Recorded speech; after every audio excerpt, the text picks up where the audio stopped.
बिस्मिल्लाहिर्रहमानिर्रहीम। अस्सलाम वालेकुम। मैं हूं नूर अहमद और आप देख रहे हैं मिस्टर फेक टाइम। दुनिया भर में जब भी कोई इंटरनेशनल इवेंट होता है तो वहां पर हर कौम, नस्ल, मज़हब के लोग दुनिया भर से शामिल होते हैं और इसको ऑर्गेनाइज करवाने वाले मुल्क को इससे अच्छी खासी आमदनी होती है।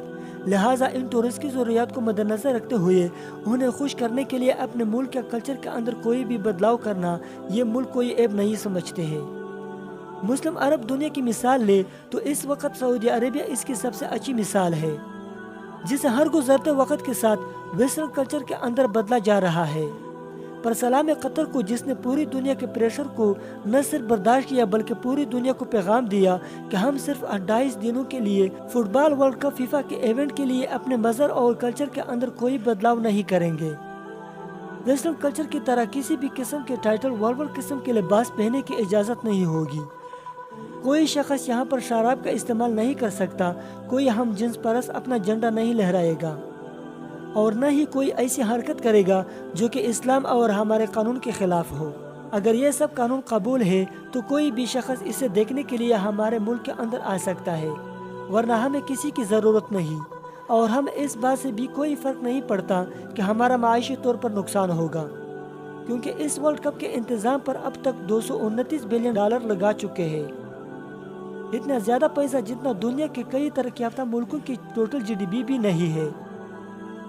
पूरी वेस्टर्न दुनिया ये सुन ले कि हम अपने मजहब कानून पर किसी भी तरह का कोई कंप्रोमाइज़ नहीं करेंगे।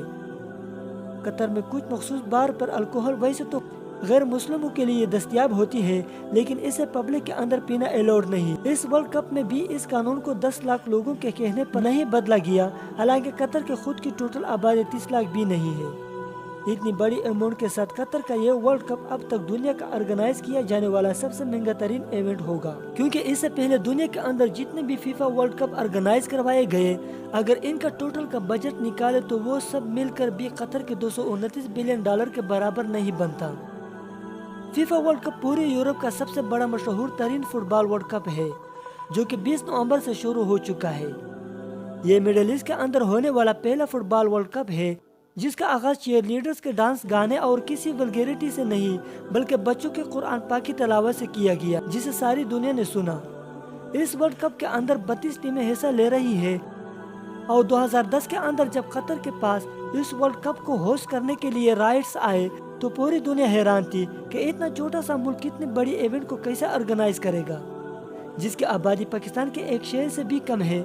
मगर देखते ही देखते इस 12 साल के अरसे के अंदर कतर ने नई फुटबॉल स्टेडियम के साथ साथ एक पूरा नया शहर बसा दिया और 8 नए स्टेडियम बनाकर नए road, metro station, international airport और होटल समेत देखते ही देखते कई बड़े प्रोजेक्ट को मुकम्मल कर लिया, ताकि लाखों शौकीन के रहने, खाने पीने और कतर में घूमने का बंदोबस्त हो सके।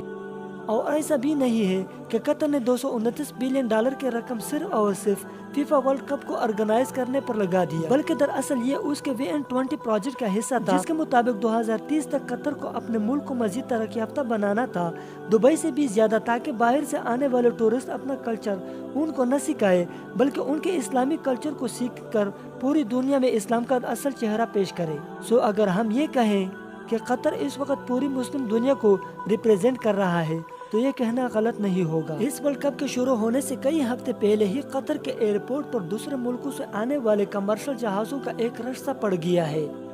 जैसे कि आप फ्लाइट मैप में देख सकते हैं, दुनिया भर से फुटबॉल के लाखों फैंस, बिजनेस कम्युनिटी और टूरिज्म कतर पहुंच रहे हैं। लिहाजा इस टूरिज्म और वर्ल्ड कप से कतर को अरबों डॉलर का फायदा पहुँचेगा। सिर्फ फुटबॉल फैंस ही नहीं बल्कि 5 अरब लोग टेलीविजन के स्क्रीन पर, सोशल मीडिया पर कतर और इस्लामी सकाफत को लाइव देखेंगे और उन तक इस्लाम का असल चेहरा पहुंच सकेगा, जिसे इंटरनेशनल मीडिया ने सिर्फ और सिर्फ खौफ और दहशतगर्दी से जोड़ रखा है। और बिल्कुल यही वजह है कि कतर को इस वक्त अमेरिकन और यूरोपियन मुल्कों की तरफ से बहुत कंट्रोवर्सीज का सामना है। तरह तरह के हथकंडों से बदनाम करने की कोशिश की जा रही है कि यहाँ के इस्लामी कानून बहुत ही सख्त और हत्ता के इंसानी हकूक के भी खिलाफ है, क्योंकि यहाँ पर लोगों को अपनी मर्जी से घूमने फिरने की आज़ादी नहीं, उन्हें आज़ादी नहीं कि वो अपनी मर्जी का लिबास पहने। इससे बड़ी यूपेक्रेसी वेस्टर्न दुनिया की बला क्या हो सकती है कि ये खुद कहते हैं कि हर शख्स को हमारे मुल्क के रूल्स रेगुलेशन को फॉलो करना और इसकी रिस्पेक्ट करना लाजमी है। हमारी मर्जी है कि हम अपने मुल्क के लिए जो मर्जी कानून बनाए, किसी और मुल्क को यह इख्तियार नहीं कि उसमें किसी भी तरह की मुदाखलत करे। लेकिन जब किसी मुस्लिम मुल्क की बारी आती है तो उन्हें इस बात पर अच्छी खासी तकलीफ हो जाती है, जिसकी सबसे अच्छी मिसाल है फ्रांस। आप जानते हैं कि फ्रांस के अंदर मुसलमानों के साथ क्या कुछ नहीं हुआ। वहाँ बुर्के को बैन कर दिया गया, मुसलमानों को मजहबी तौर पर हैरेसमेंट का सामना करना पड़ा। लेकिन फ्रांस की हुकूमत का कहना था कि यह हमारे मुल्क के कानून है, किसी भी और मुल्क को इस पर बात करने का इख्तियार नहीं। लेकिन यही मुल्क अपने एक मैगजीन के अंदर बाकायदा दाढ़ियों वाले मुसलमान दिखाकर, जिन्होंने कंधों पर बंदूक पहन रखी है, ये दिखाने की कोशिश कर रहे हैं कि ये वहशी मुसलमान अब वर्ल्ड कप को होस्ट कर रहे हैं, जिनका काम ये है बस मार काट करना। आप देख सकते हैं कि ये मुसलमान जिन्होंने हथियार उठा रखी है, कतर के शर्ट पहने एक सहरा के अंदर खड़े हैं। उन्हें आप देखें कि उन लोगों से बिल्कुल बर्दाश्त नहीं हो रहा कि एक मुस्लिम मुल्क अपने कानून के मुताबिक इस वर्ल्ड कप को होस्ट करे, और इसीलिए वेस्टर्न मीडिया बार बार जानबूझकर कतर अथॉरिटी से उलझने की कोशिश कर रहे हैं। ये दुनिया को पैगाम दे कि इस मुल्क के अंदर मीडिया तक खुले आम सड़कों पर रिपोर्टिंग की इजाज़त नहीं। ये इतना कंजर्वेटिव मुल्क है या फिर इस्लाम इतना रेडिकल मजहब है। हालांकि कॉमन सेंस की बात है कि जिन कतर अथॉरिटीज को ये बताओ कि कोई शख्स किसी पब्लिक रिलेशन पर इंटरनेशनल लेवल पर रिपोर्टिंग कर रहे हैं तो उन्हें इस चीज़ पर इतराज़ ही क्या होगा, क्योंकि इतराज़ है सिर्फ और सिर्फ इस्लामोफोबिया। वेस्टर्न मुल्कों की ये आदत पड़ चुकी थी कि वो मुसलमानों को जाहिल और खुद से कमतर समझते आ रहे थे।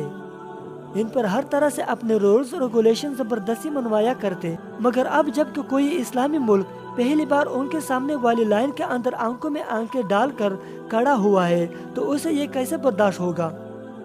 इसीलिए ये सब मिलकर इस इवेंट के जरिए पूरी दुनिया के अंदर कतर को बदनाम करना चाहते हैं। मगर कतर को इसकी बिल्कुल परवाह नहीं। वो दुनिया भर से आने वाले लोगों को इस्लाम और अल्लाह का पैगाम देना चाहता है, और यही वजह है कि पूरी दोहा शहर के अंदर हर जगह पर रसूलुल्लाह सल्लल्लाहु अलैहि वसल्लम के हदीस और कुरान की तालीमात अरबी और अंग्रेजी ज़बान के अंदर बैनर्स की सूरत में लगा दी गई है। होमोसेक्सुअलिटी से मुतल्लिक जब कतर के आमिर से सवाल किया गया कि क्या जर्मनी के होमोसेक्सुअल लोग या कपल क्या कतर के इस इवेंट को देखने के लिए आ सकते हैं या वो अपने घरों में बैठे। बेसिकली सवाल के जरिए मीडिया ने कतर को ट्रैक करने की कोशिश की ताकि दुनिया के अंदर ये तासुर जाए कि इस्लाम इतना कंजर्वेटिव है कि अपने अलावा किसी और कल्चर को एक्सेप्ट नहीं करता।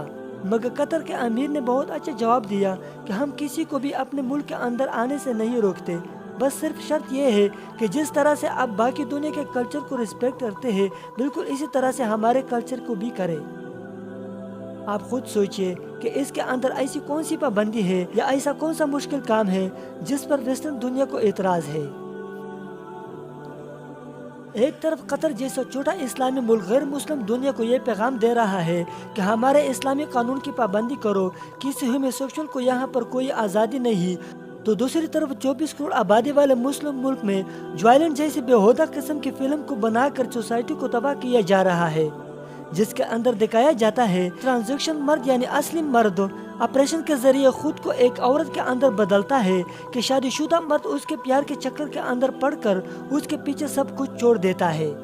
और यही नहीं बल्कि ये लोग इस फिल्म को ऑस्कर के लिए भी नामजद करना चाहते हैं कि सिर्फ पाकिस्तान नहीं बल्कि पूरी दुनिया के अंदर ये ऐसे कौमेलोट की नुमाइंदगी करे जिसे पहले उनके कानून को पास करके उन्हें कानूनी हैसियत दे चुके हैं।